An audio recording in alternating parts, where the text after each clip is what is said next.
Olá, meu caro irmão, minha cara irmã, damos continuidade ao nosso curso de Cristologia, olhando para a pessoa de Jesus, para o seu ministério, para as coisas que disse, que fez e que nos orientam também na nossa vida, na nossa história, nos ajuda também no seguimento de sua pessoa. Nós sabemos que Jesus exerceu o seu ministério na terra de Israel, dividindo esse ministério em dois momentos, o ministério na Galileia e o ministério na Judéia. A Galileia que fica ao norte, a Judéia que fica ao sul.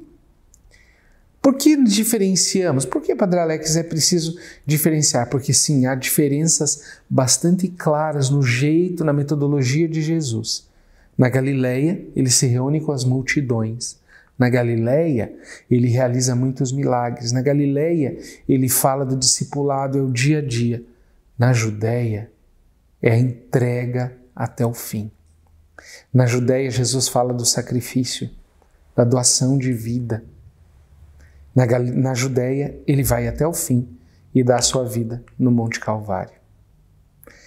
Para a gente entender bem isto, preciso olhar para um momento especial da vida de Jesus. Nós chamamos de crise de Cesareia de Filipe. Porque Jesus entendeu muito de si mesmo neste dia, quando ele observa o que estão dizendo dele. Jesus estava no extremo norte da Galileia. Cesareia de Filipe é divisa com a Síria. A Síria está logo ali, o Líbano também está logo ali, já estão aos pés do Monte Hermon e daí as montanhas que vão fazer divisa com esses outros dois países. Ou seja, ele tinha percorrido já toda a Galileia, até tinha passado para o lado de lá, para a região de Tiro e Sidônia.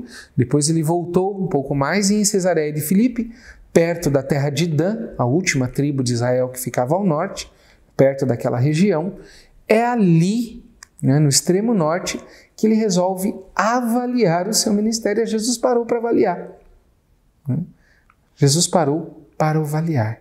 Os 3 evangelhos sinóticos nos falam desse momento, que está exatamente no meio dos evangelhos. Mateus 16, 13 a 28, Marcos 8, 27 a 9 e 1 e Lucas 9, 18 a 27. Vamos pegar o de Mateus porque é o evangelho que desenvolve mais e mostra mais aspectos desta crise pela qual Jesus e o seu grupo passam. Mateus 16, 13 a 28.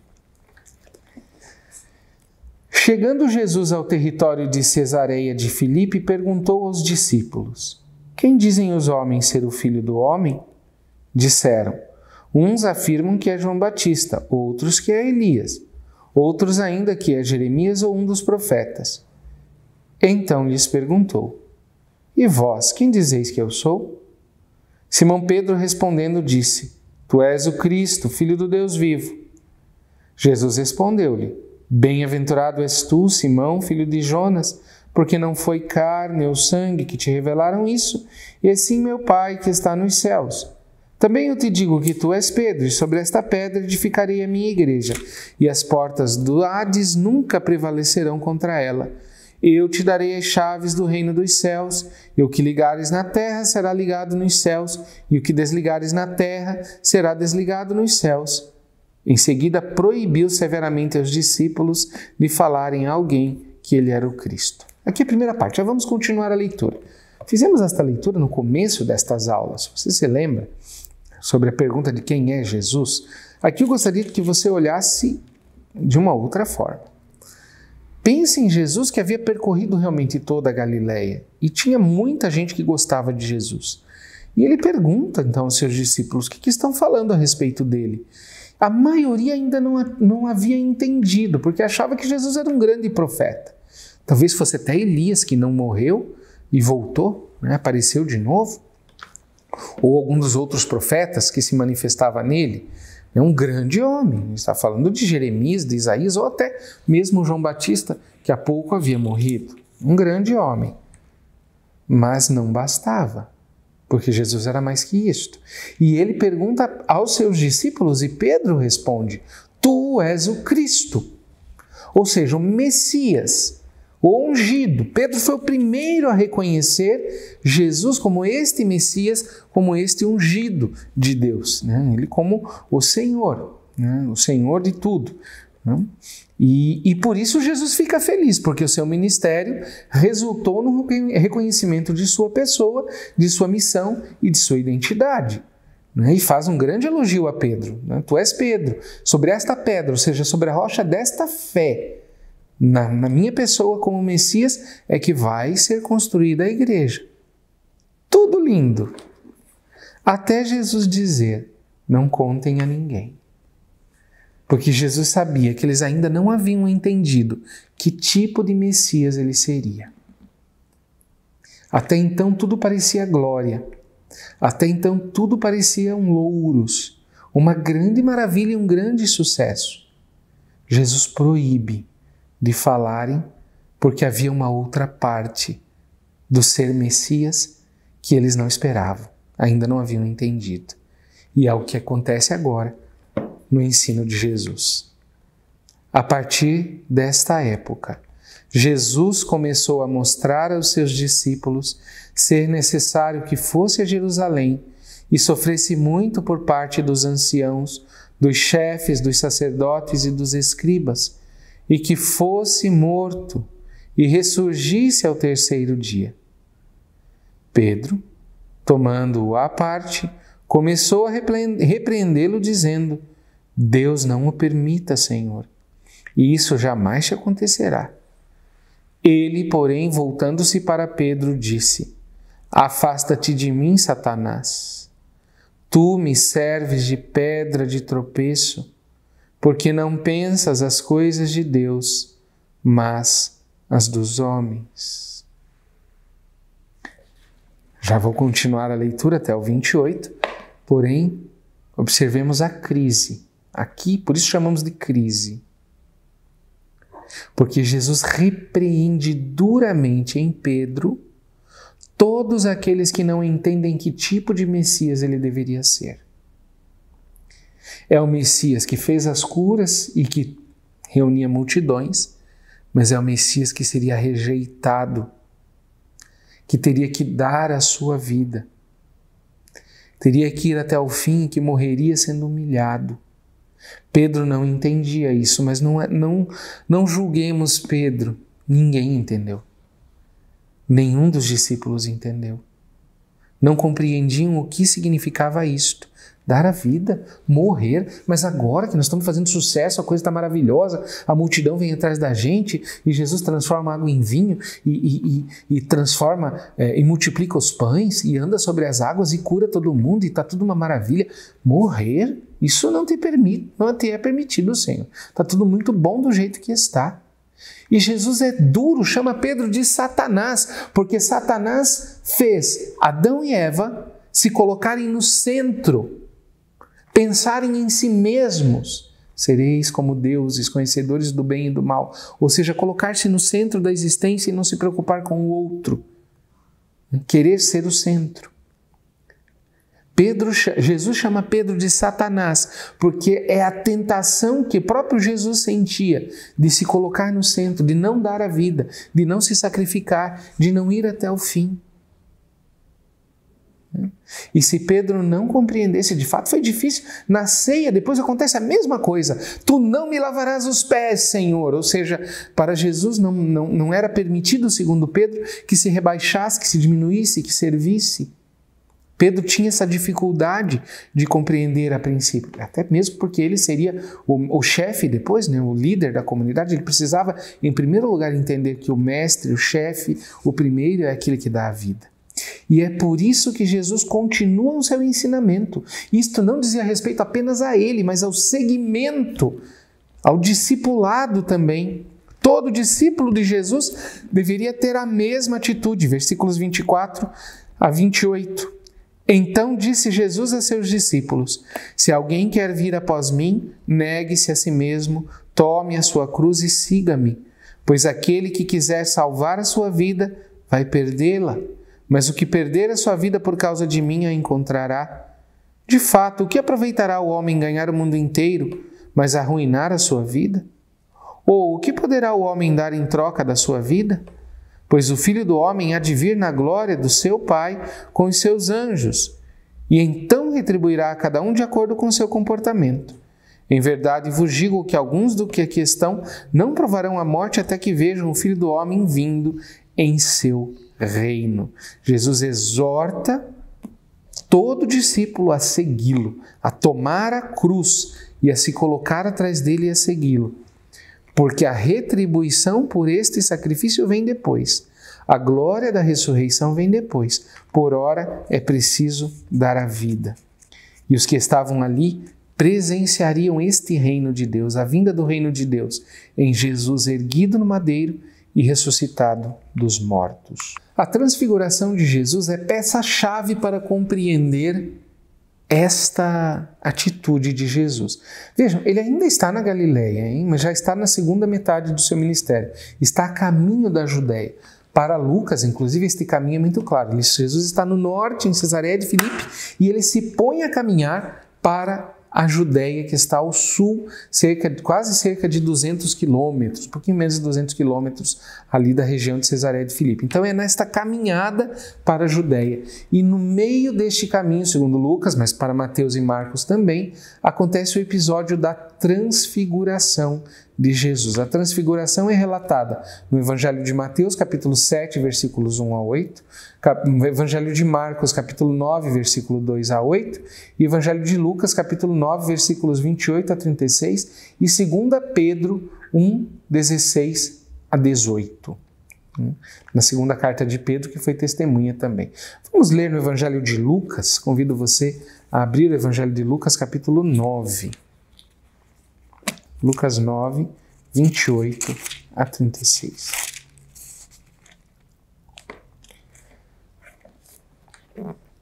Se você observar a sua Bíblia, há a mesma passagem antes, né? A profissão de fé de Pedro, o anúncio da paixão, condições para seguir a Jesus e aí logo em seguida a transfiguração. Mais ou menos 8 dias depois destas palavras, quem quiser ser meu discípulo, renuncie a si mesmo, tome sua cruz e me siga. São estas palavras.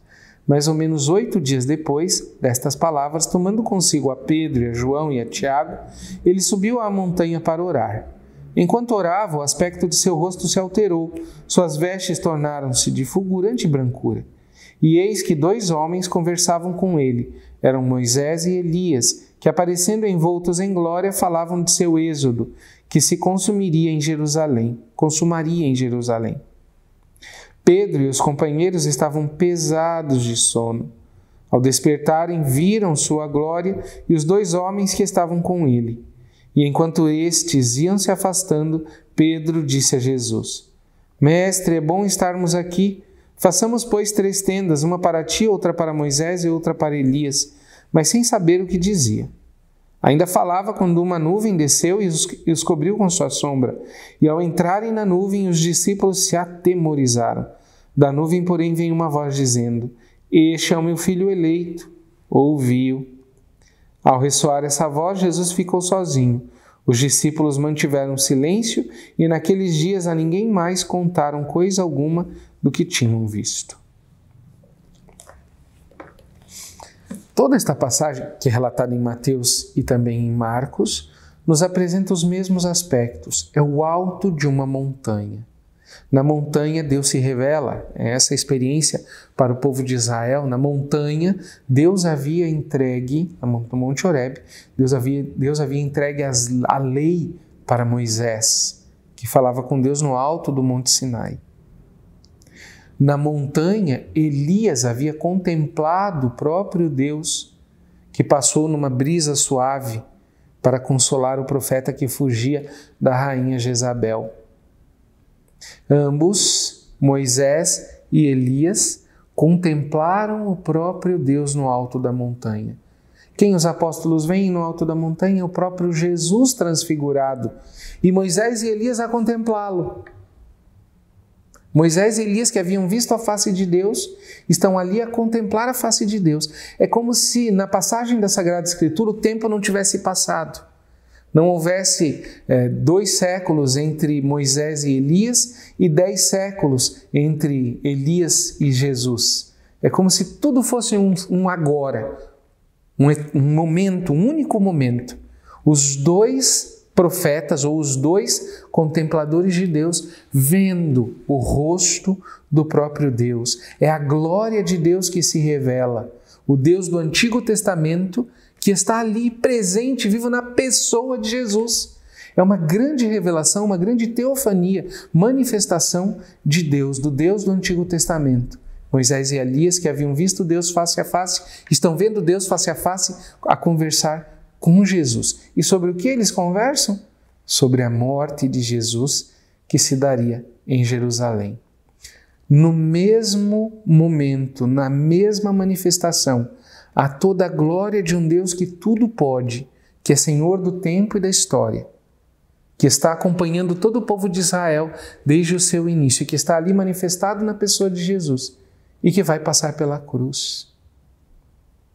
Este é o ensinamento da transfiguração. Mais do que mostrar Jesus, ou provar a divindade de Jesus, é mostrar que em Jesus há o Senhor da história, o Senhor dos tempos. E que os discípulos, por mais que fosse difícil a cruz que enfrentariam, ou o terrível drama do Calvário, saber que ali quem estava passando por aquilo era o Senhor da história. Então não precisariam ter medo. Glória e cruz se interrelacionam. Por quê?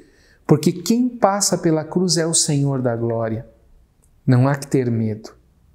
Ele é o Senhor de tudo.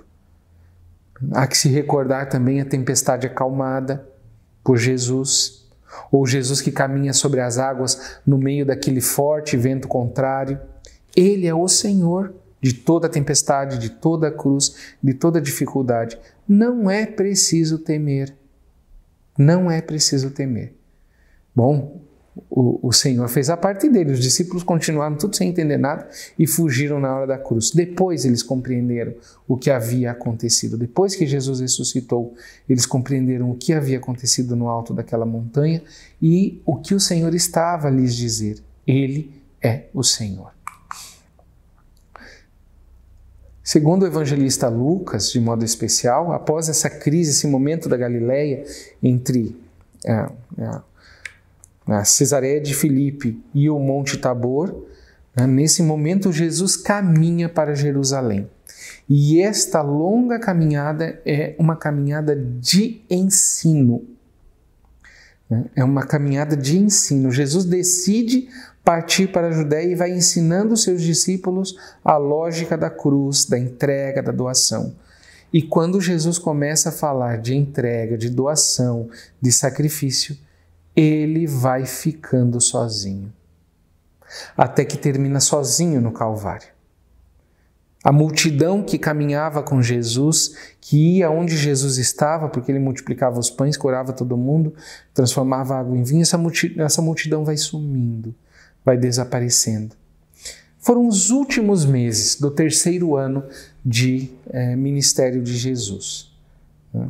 Em poucos meses, porque Jesus não foi de uma vez só. Se vai de uma vez só, em 4, 5 dias se chega a Jerusalém. Mas Jesus ia parando e tal, mas é um caminho longo, né? um caminhar longo de um trajeto que é curto.